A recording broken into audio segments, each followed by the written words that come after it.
On est sur un trend d'investissement d'à peu près 2 milliards par an sur 15 à 20 transactions. Donc pour l'instant, on maintient ce cap.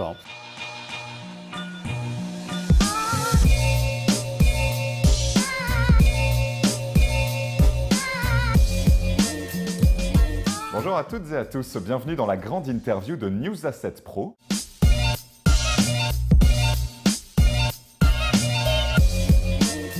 Il est diplômé de l'École nationale des ponts et chaussées, passé chez BlackRock, Blackstone ou encore Schroders. Il a aussi fondé ou cofondé 3 sociétés, Arcadium, Infranova et Generali Global Infrastructure en 2018. En revanche, il n'est pas le président de Keystone Invest, même s'il porte exactement le même nom. Notre invité, c'est Philippe Benaroya. Bonjour Philippe. Bonjour. Vous connaissez avec l'autre Philippe Benaroya? Absolument, oui, c'est assez marrant. Donc on vous a déjà vu dans la même pièce du coup. Donc c'est un homonyme qui m'a contacté, que j'ai rencontré il y a peut-être un an. Donc vous avez fait une bonne recherche. Et en plus, vous êtes un peu dans les mêmes secteurs. Exactement, dans la finance, absolument. Alors en tout cas, c'est bien vous qui avez cofondé Generali Global Infrastructure avec Alban Delasselle et Gilles Langaigne. Quel bilan vous tirez de l'année 2021? Écoutez, on a eu une très bonne année de 2021, très riche en investissement.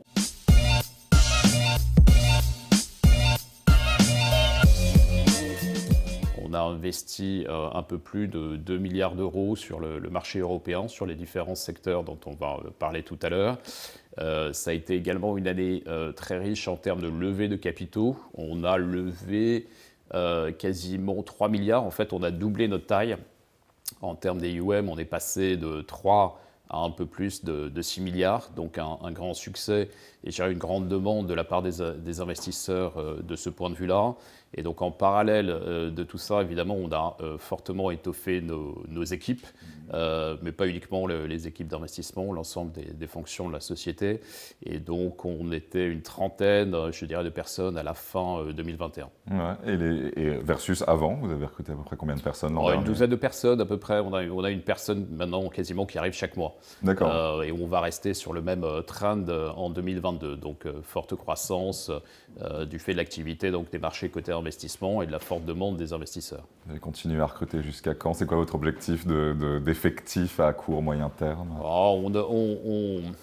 On réalise de fortes économies d'échelle, je dirais, à travers notre taille et donc notre AUM qui croît rapidement, une 50aine de personnes l'année prochaine. Et puis, on continuera de diversifier, donc ça continuera de croître. Mais c'est vrai que la croissance a été forte et va continuer d'être forte pendant au moins 1 à 2 ans en termes d'effectifs, ça c'est certain. Oui. Donc ça c'était pour les encours sous gestion, la collecte, les recrutements. Quid de votre bénéfice net, de votre chiffre d'affaires? Comment ça s'est comporté? Écoutez, on communique pas trop là-dessus, c'est pas l'habitude. On parlera tout à l'heure des rendements. Ce qui est important, c'est pour les investisseurs, c'est les rendements qu'on dégage. Je dirais c'est aussi l'alignement d'intérêts du coup, parce que on parle pas du bénéfice en tant que tel, mais ce qui est intéressant dans notre société de gestion, c'est qu'on est codétenu par Generali d'un côté. Les 3 cofondateurs détiennent une partie du capital. Donc les investisseurs, ce qu'ils recherchent et ce qu'ils apprécient, c'est le fort niveau, je dirais, d'alignement d'intérêts. Et il y a d'autres, je dirais, caractéristiques un petit peu de l'alignement d'intérêts, d'autres facteurs d'alignement d'intérêts qui sont liés au fait, par exemple, que Generali investit des montants significatifs dans nos fonds, donc des montants de capitaux dans nos fonds, sans pour autant, donc ce qu'on appelle le skin in the game, sans avoir aucune implication dans les décisions d'investissement. Donc c'est ce qui importe aux investisseurs et ils veulent s'assurer de la pérennité de la société de gestion. Donc avec une forte croissance, avec une appartenance à un gros groupe d'assurance, les investisseurs sont rassurés. Il investit à quelle hauteur à peu près d'ailleurs le groupe dans vos différents fonds ou au global? On converge petit à petit. Évidemment, les 18 premiers mois, on a recréé, je dirais, le track record, donc uniquement avec des capitaux Generali. On converge petit à petit vers un équilibre 50-50 entre les capitaux Generali et les capitaux externes. D'accord, je reviens quand même sur votre bénéfice parce qu'en 2018, au moment du lancement de la société, il y avait Tim Ryan qui était patron de la gestion d'actifs de Generali à l'époque, qui est parti depuis chez Natixis. Tout à fait. Il avait déclaré que l'objectif pour Generali Global Infrastructure, c'était de contribuer à hauteur de 150 millions d'euros au bénéfice net du groupe à horizon 2020. Vous y êtes ? Alors, je pense que là, vous parlez peut-être de la plateforme multiboutique. Hein. Ce n'est pas Generali Global Infrastructure. Enfin, ces chiffres ne se limitent pas à Generali Global Infrastructure. Je n'ai pas la mémoire précise de ces chiffres. Je pense que ça devait être des objectifs peut-être au niveau de la plateforme multiboutique. Avec aussi Sycomore, il y a la... Oui, je pense. Oui, tout à fait. Mais donc, ce que je peux vous dire, c'est que nous sommes rentables. Et on a réalisé et on va continuer de réaliser une croissance rentable. D'accord. Donc c'est aussi important pour les actionnaires et encore une fois, indirectement, c'est important pour les investisseurs parce qu'ils veulent une plateforme stable, pérenne, au niveau de laquelle d'ailleurs il y aura peu de turnover.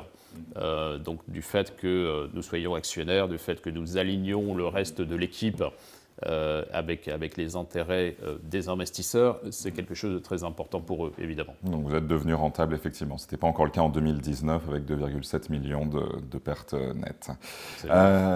Quid de la performance de vos fonds, justement? D'abord, vous avez combien de fonds? Ils sont investis dans quel type d'infrastructure? Vous m'avez dit majoritairement européens, c'est-à-dire? Donc on a environ une douzaine de fonds.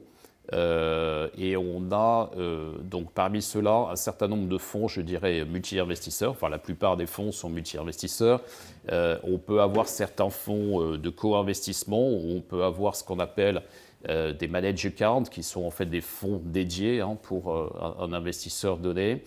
Les gros fonds que nous avons donc, sont des fonds qui poursuivent une stratégie senior pure avec une qualité moyenne investment grade. Donc on a fait un gros fonds qu'on a lancé en 2019 qui a levé 2 milliards, qui les a maintenant investis à 98% d'ici quelques semaines, donc ça sera totalement investi. On a lancé un fonds successeur sur la base de cette stratégie donc, senior. On a lancé des fonds thématiques, je pense qu'on en parlera tout à l'heure, qui vont chercher un peu plus de rendement, qui restent essentiellement sur la dette senior, mais du coup plutôt qualité en dessous de l'investment grade. On a travaillé avec nos clients assurantiels, enfin en l'occurrence Generali dans ce cas-là, pour proposer des fonds qu'ils ont distribués auprès de leur clientèle retail sous forme d'UC, d'unité de compte, donc pour l'assurance vie. Donc voilà, ce sont les principaux fonds qu'on a lancés jusqu'à présent, avec, comme je disais tout à l'heure, quelques fonds de co-investissement et des fonds dédiés pour certains investisseurs. Des fonds de co-investissement avec qui? C'est qui le type d'acteurs avec lesquels vous travaillez? Notre clientèle est essentiellement assurantielle. On a quelques fonds de pension et les fonds de pension rentrent effectivement de plus en plus dans la classe d'actifs. Mais je dirais à 80-90%, nos clients sont des assureurs.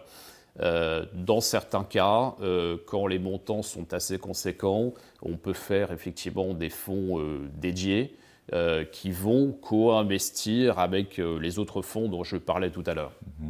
Très bien. Depuis votre création, vous me disiez qu'effectivement le fonds, en tout cas principal, de plus de 2 milliards d'euros était investi à 98%. Sur les 6 milliards que vous avez levés sur l'ensemble de vos stratégies, quel est le pourcentage qui est investi aujourd'hui? Est-ce que vous avez un horizon auquel vous pensez que 100% sera placé? Alors, généralement, quand on reçoit des engagements des investisseurs, lorsqu'on sécurise des engagements des investisseurs, comme on est sur les marchés privés, il nous faut entre 18 et 24 mois pour les déployer.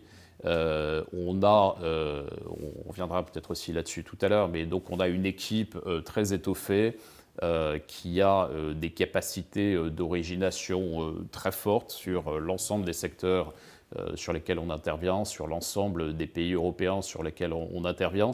Donc on a des capacités d'origination qui sont très bonnes, très fortes, qui nous permettent donc de voir beaucoup de transactions, plusieurs centaines de transactions chaque année, et de sélectionner les 15 meilleurs. C'est à peu près ce qu'on fait. On fait entre 15 et 20 transactions chaque année. Donc jusqu'à présent, on a investi quasiment 4,5 milliards. À la fin de l'année, on aura investi plus de 5 milliards, je crois qu'on sera à 5,5 milliards ou quelque chose comme ça. Et on maintient toujours, si vous voulez, ce qu'on appelle de la poudre sèche, suffisamment d'engagement d'investisseurs. Ce n'est pas du cash parce qu'on tire au fur et à mesure des transactions, mais suffisamment d'engagement pour avoir de la visibilité sur la suite du déploiement. Donc on a généralement en poudre sèche 1 an d'investissement. Donc pour nous, c'est à peu près 2 milliards. Donc on est toujours en avance sur les engagements de 2 milliards, de telle sorte qu'on reste toujours dans le marché et qu'on n'ait pas d'à-coup par rapport à la distribution. Et c'est quoi à peu près le deal moyen pour vous, un investissement sur un projet, une infrastructure en particulier? Vous pouvez peut-être nous donner une fourchette qu'on se rende compte? Alors, en dette, nos tickets moyens sont entre 100 et 150 millions. Ça veut dire qu'on peut faire moins, on peut faire des tickets à 75 millions. Nos plus gros tickets jusqu'à présent montent à peu près jusqu'à 350 millions. Donc on met des tickets conséquents, on est une plateforme qui a une taille conséquente et qui grandit, enfin qui grossit de plus en plus. Dans la plupart des deals dans lesquels on intervient, on est ce qu'on appelle investisseur fondateur, anchor investor. On est impliqué dans les transactions dès le début. On a un rôle dans la structuration, donc on a vraiment une influence sur les termes et conditions. On a à peu près, donc dans un autre domaine, on a à peu près 10% de notre activité qui est une activité en equity, en fonds propres. Là, nos tickets sont plus modestes pour l'instant et on est sur des tickets moyens entre 50 et 100 millions. D'accord. Alors, une dernière question sur ces aspects-là avant de passer à votre stratégie pour 2022. Pour revenir quand même sur cette plateforme Generali Investments qui comprend presque une dizaine de sociétés de gestion. On a Generali Investment Partners, Generali Real Estate, mais aussi d'autres marques comme Sycomore ou Lumina, pour ne citer qu'elles. Comment vous vous intégrez dans cet écosystème? Est-ce que vous travaillez avec les autres sociétés de gestion? Comment Alors, on fait effectivement partie d'un écosystème. Vous rappeliez que Tim Ryan avait lancé effectivement la stratégie. On a été la première société de gestion dans cet écosystème à être mise en place en début 2018. Donc effectivement, maintenant, il y en a une dizaine. On a des valeurs communes. Ceci dit, chaque société intervient sur des stratégies qui sont tout à fait distinctes. Donc, on a un actionnaire commun. On a des outils que l'on peut utiliser au niveau de Generali Investment, donc au niveau de la plateforme Asset Management du groupe Generali. Qui ne sont pas imposés. Donc, les uns les autres piochons, je dirais, dans cette boîte à outils. Enfin, je schématise un petit peu. Comme quoi? Il y a quoi dans cette boîte à outils, par exemple? Il y a tout le savoir-faire et toute l'expertise en asset management, Donc de la recherche, des notes internes?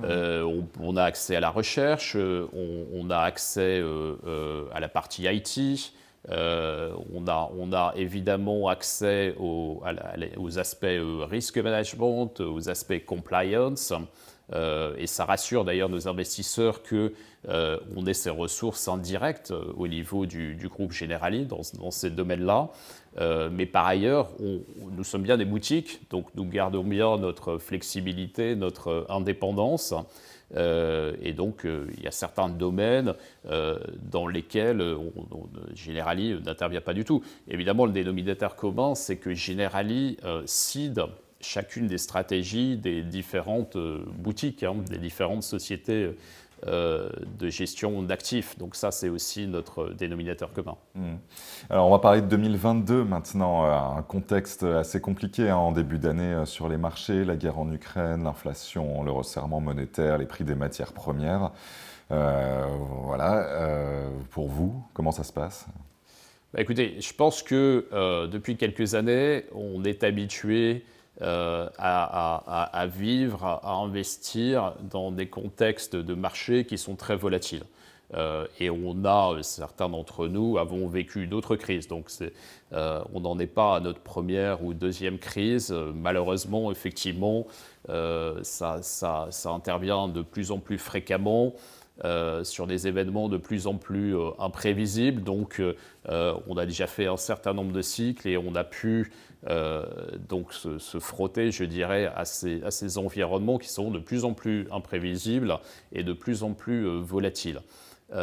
Donc, on n'a pas véritablement changé nos stratégies d'investissement au cours des 3 à 4 dernières années. On a toujours été positionné sur des stratégies extrêmement résilientes,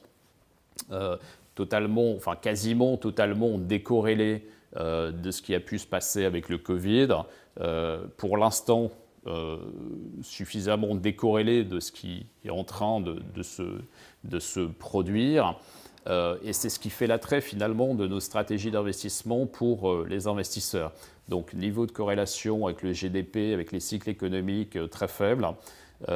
Niveau de risque par rapport à des risques commerciaux, par rapport à des risques de prix faibles.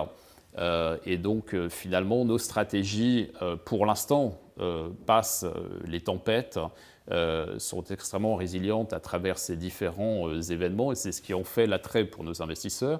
Et donc, ils arrivent en même temps à obtenir des rendements qui sont attractifs. Donc, être protégé de la volatilité, être protégé des risques que l'on a vus jusqu'à présent au cours des dernières années, tout en générant suffisamment de rendements et en obtenant finalement suffisamment de diversification par rapport au marché public.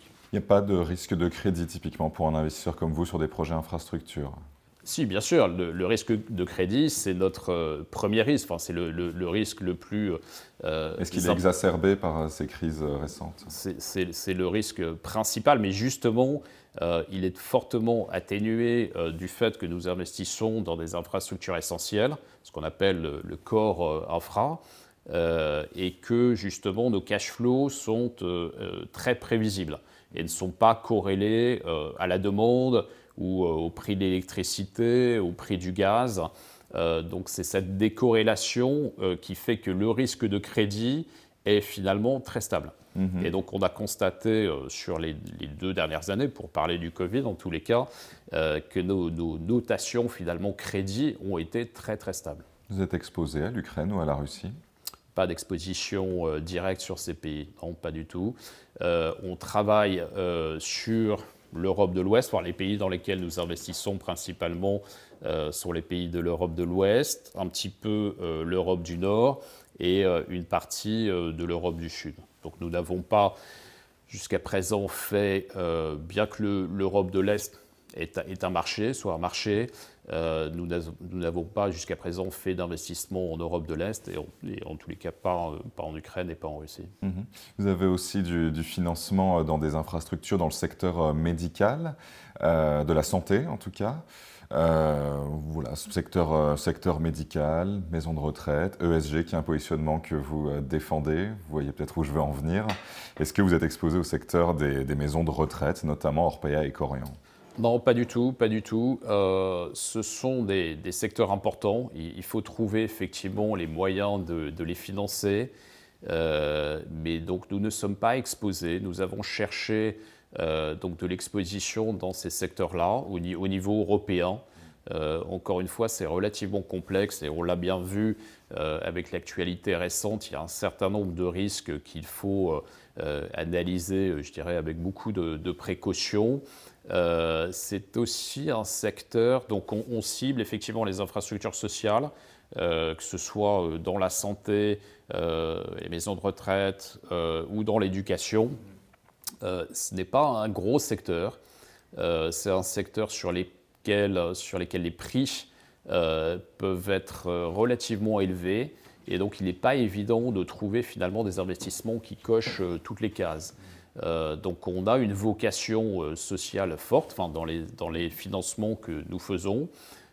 Pour l'instant, on a exprimé cette dimension sociale dans d'autres secteurs, y compris les télécoms, qui ont un rôle social important au fur et à mesure que les réseaux télécoms, les réseaux de fibres se développent. Mais donc on n'a pas réussi à trouver les bons investissements dans les domaines dont on vient de parler. Du coup, en termes de stratégie d'allocation dans ce contexte, alors vous m'avez dit que vous restez sur vos bases depuis 3 ans quand même, Oui. mais voilà, est-ce qu'il y a des types de classes d'actifs, des secteurs, des régions qui vous intéressent en particulier cette année pour les futurs investissements Les thèmes qui restent extrêmement porteurs, sur lesquels nous sommes très concentrés, restent les thèmes donc, de la transition énergétique, évidemment, et je dirais encore plus. Donc, vous prêtez à quoi typiquement des projets de parcs éoliens, solaires, donc tout à fait, sur de renouvelables, solaires, éoliens, chauffage urbain, enfin réseau de chauffage urbain, et tout ce qu'on peut avoir en efficacité énergétique, en transition énergétique. Donc ça reste des thèmes extrêmement porteurs, enfin ça a été et ça reste des thèmes extrêmement porteurs. Transition digitale, donc on parlait un petit peu de télécom, il y a encore des besoins d'investissement qui sont très très importants et on est très bien positionné sur ces secteurs-là. On intervient aussi beaucoup dans ce qu'on appelle finalement la mobilité verte, c'est le transport essentiellement ferroviaire. Et là-dessus, il y a des investissements très importants, des besoins d'investissement très importants. Donc finalement, les thèmes restent les mêmes. Avec le Covid, les besoins et les financements finalement ont été renforcés. Le rôle du secteur privé a été renforcé. Enfin, il faut voir que nos marchés représentent à peu près 130 milliards de nouvelles opérations en Europe chaque année. Donc c'est vraiment un marché extrêmement important. Uniquement en dette ou en comptant l'equity en infrastructure? En comptant l'equity, sans parler, je dirais, de deals secondaires, uniquement au niveau des deals primaires. Et les pays, enfin tout à l'heure on parlait un petit peu des pays, les pipelines sont très actifs en France, en Allemagne, on parlait de la Scandinavie, en Italie, en Espagne, au Portugal. Ces pays-là, enfin il y en a quelques autres, mais ces pays-là représentent à peu près 70-80% de notre pipeline. Du coup, en termes de rendement, vous essayez de les évoquer tout à l'heure, on s'attend à quoi quand on investit en infrastructure avec vous et de manière générale? Alors ça dépend à quel niveau de la structure de capital on se place en fait. Donc il y a la stratégie 100% senior avec une qualité moyenne d'investment grade dont on parlait au début. On génère des marges moyennes, enfin on parle de marges moyennes au-dessus de l'Euribor qui sont aux environs de 250-300 points de base. Ça veut donc dire quoi? 2,5% maximum environ, vu où est l'Euribor. Donc bon, les taux remontent. Ça veut dire, enfin, la donnée qui est importante, c'est la surprime finalement par rapport au marché public, par rapport au marché obligataire public de qualité de crédit équivalente. C'est à peu près 150-160 points de base en plus.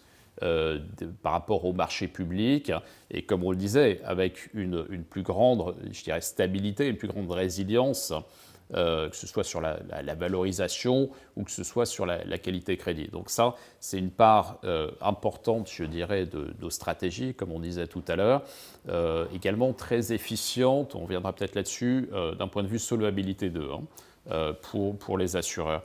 Ensuite, une stratégie donc 2B, un tout petit peu en dessous en termes de qualité de crédit, mais qui reste extrêmement stable également, avec à peu près 400 points de base de marge en moyenne par rapport à l'Euribor.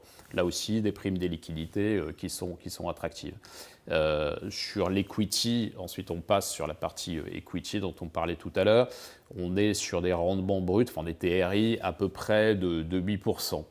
Donc voilà un petit peu les types de rendements que nous offrons. Nous allons sans doute proposer assez rapidement une offre intermédiaire au niveau de la dette junior, sur la dette junior quasiment pure, qui sans doute représenterait des rendements à peu près de 6%. C'est une nouvelle stratégie que vous comptez déployer cette année?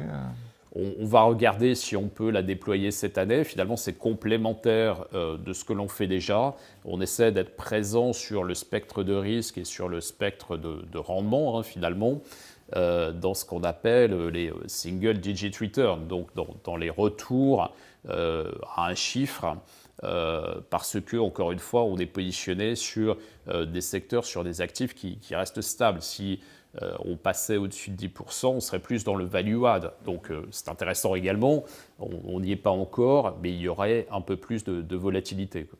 Donc ça, c'est un potentiel nouveau fonds cette année. Est-ce qu'il y a d'autres produits, projets, classes, voilà, segments sur lesquels vous comptez aller cette année ou vous renforcer? Écoutez, on a déjà beaucoup à faire.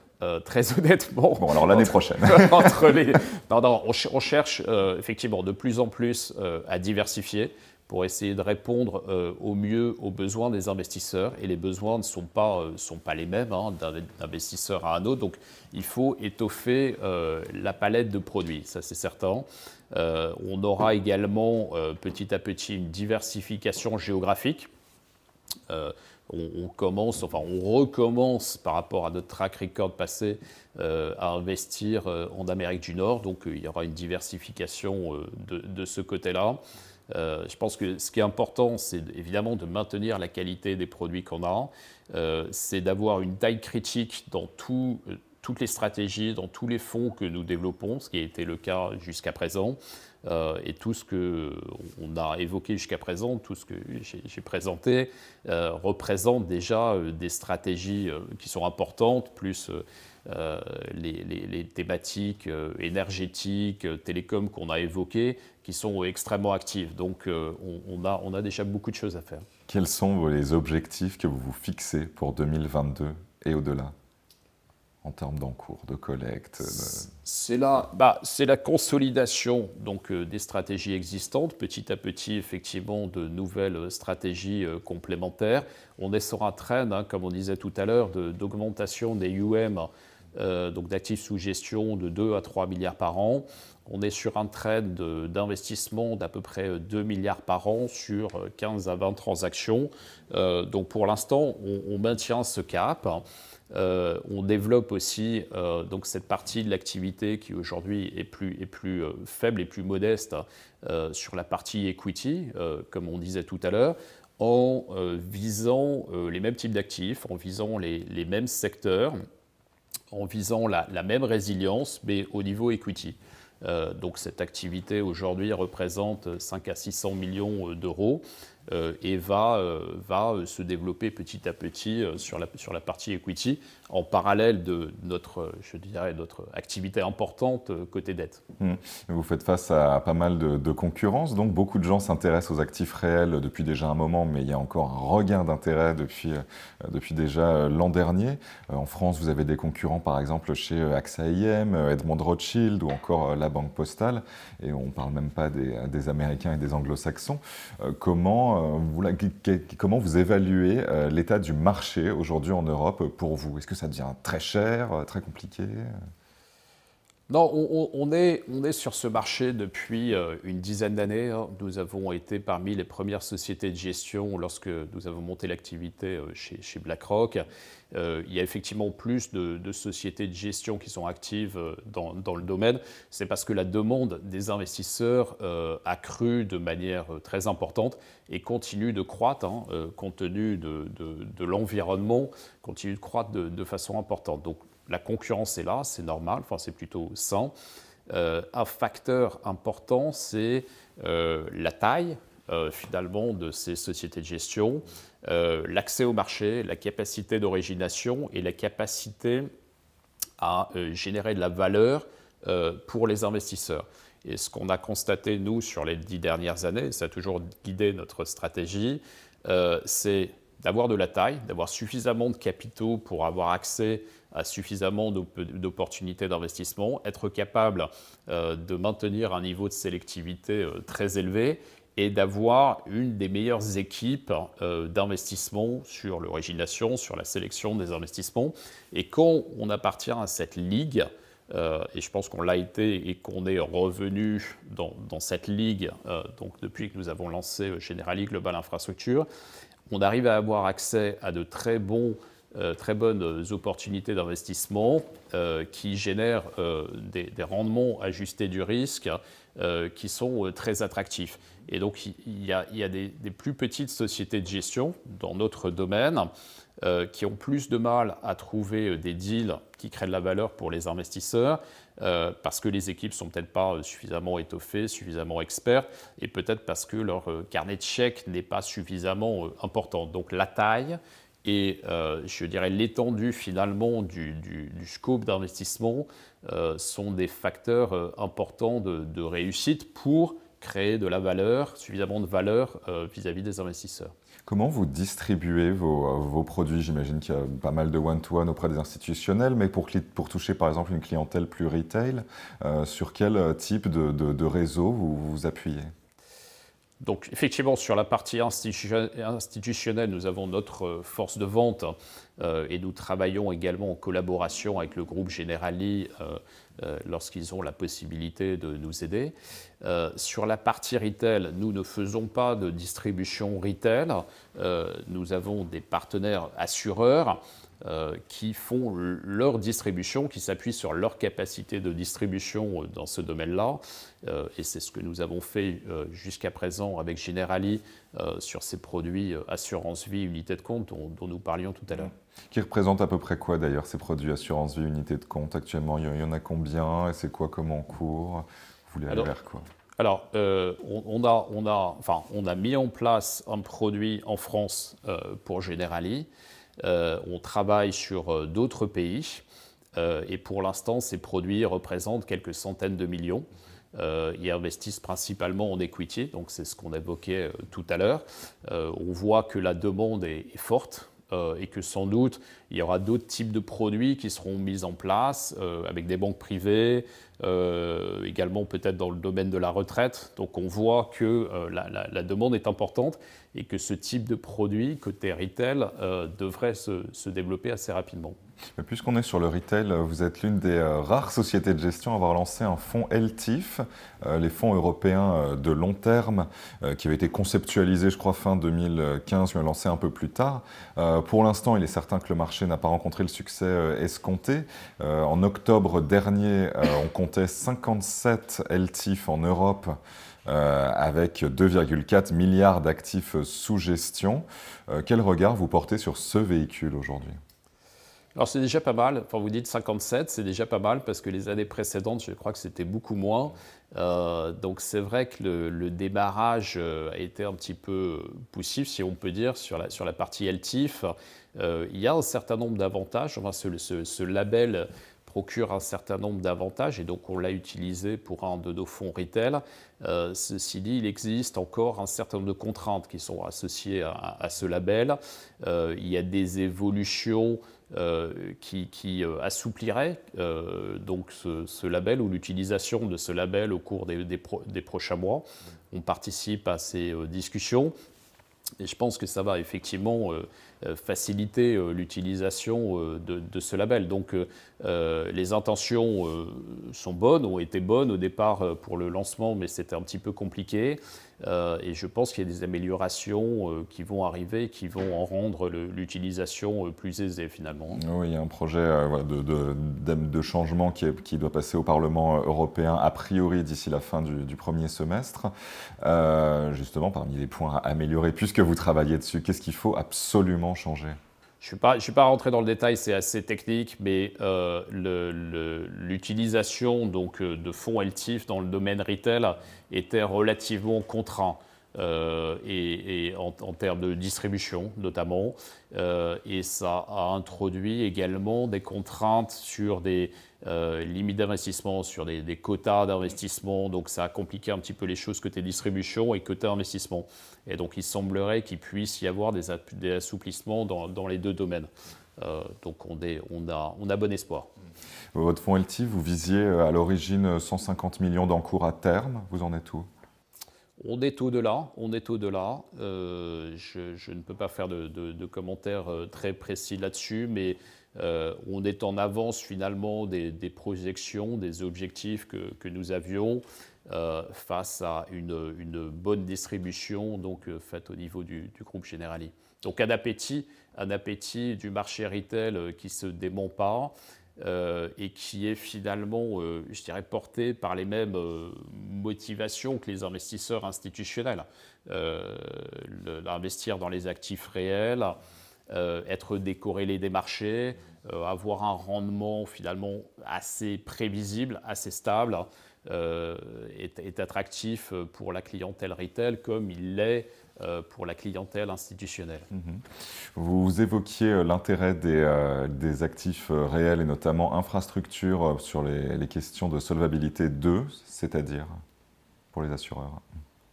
Donc, nos investissements en dette sont tous éligibles, si vous voulez, au discount qui existe en dette d'infrastructure au niveau de la réglementation solvabilité 2. Donc ça veut dire entre 25 et 33% de discount par rapport à du fixed income classique, si on fait simple. Et donc c'est un encouragement, je dirais, supplémentaire ou un bénéfice supplémentaire finalement pour l'assureur qui va remplacer, enfin qui remplace de plus en plus du fixed income classique par ses investissements en dette d'infrastructure et en plus, donc il bénéficie d'un allègement en termes de capitaux qu'il doit allouer pour ce type d'opération. Donc c'est vrai que c'est un catalyseur, c'est un bénéfice en plus qui allège leurs allocations de capitaux au titre de solvabilité 2. Donc c'est vrai que c'est assez incitatif. Et on est arrivé à le décliner sur les différentes stratégies dont on parlait tout à l'heure. Okay. Un dernier sujet sur lequel on n'avait pas parlé, c'était notamment, enfin vous l'aviez évoqué rapidement, c'était votre activité au niveau des mandats de gestion pour certains clients. Vous en avez remporté un l'an dernier avec le groupe Baloise. Est-ce que vous pouvez nous en dire un peu plus sur ce deal-là et est-ce que vous comptez le répliquer par la suite avec d'autres acteurs ? Tout à fait, tout à fait. Donc Baloise cherchait depuis quelque temps effectivement à intervenir dans cette classe d'actifs et nous avons été sélectionnés pour un mandat de taille conséquente. C'est-à-dire plusieurs centaines de millions. Et donc sur une stratégie d'investissement qui est très alignée avec ce que nous faisons par ailleurs sur les autres fonds d'investissement dont nous avons parlé tout à l'heure. Et ils ont été, je dirais, convaincus finalement, en tout cas séduits, mais convaincus, par nos capacités d'origination, la flexibilité finalement de notre modèle, le fort alignement d'intérêts dont on parlait tout à l'heure, notre capacité de déploiement, parce qu'on en parlait aussi, c'est très important, c'est-à-dire que c'est bien d'allouer des capitaux dans les marchés privés, mais il faut qu'ils soient déployés. Et donc ce sont tous ces facteurs finalement qui ont fait qu'ils ont choisi notre société de gestion pour les accompagner donc, dans cette classe d'actifs. Et l'intérêt d'un mandat comme ça pour vous par rapport peut-être à des fonds plus ouverts entre guillemets à d'autres, c'est quelque chose que vous comptez déployer davantage ou pas forcément? Tout à fait, on fait les deux. La plus grosse partie de notre activité est sur les fonds multi-investisseurs. Parce qu'on marie finalement les capitaux généraliers avec les capitaux externes sans conflit d'intérêt et ça nous donne de la taille. Donc ça, c'est une bonne recette que peu de sociétés de gestion sont capables de décliner. Et à côté de ça, de façon très sélective, nous positionnons, je dirais, des fonds dédiés finalement. Mais de manière sélective, parce qu'il faut avoir une taille critique, finalement, on ne le fait pas pour des petits montants, et il faut que ces différents fonds, entre les fonds dédiés et les fonds multi-investisseurs, poursuivent le même type de stratégie pour qu'il puisse y avoir du co-investissement entre ces différents fonds. Très bien. Une question bonus, c'est quoi Infranity ? Je n'ai jamais entendu parler de ce nom-là. Je ne vois pas ce que vous voulez dire. C'est une marque qui a été déposée par Generali Global Infrastructure fin 2019 à l'INPI. Je ne vois pas de quoi vous voulez parler. Mais on n'en saura pas plus. Merci. Merci beaucoup. Très bonne journée. Merci à vous de nous avoir suivis. Merci à toute l'équipe de la réalisation. À très bientôt dans la grande interview de News Asset.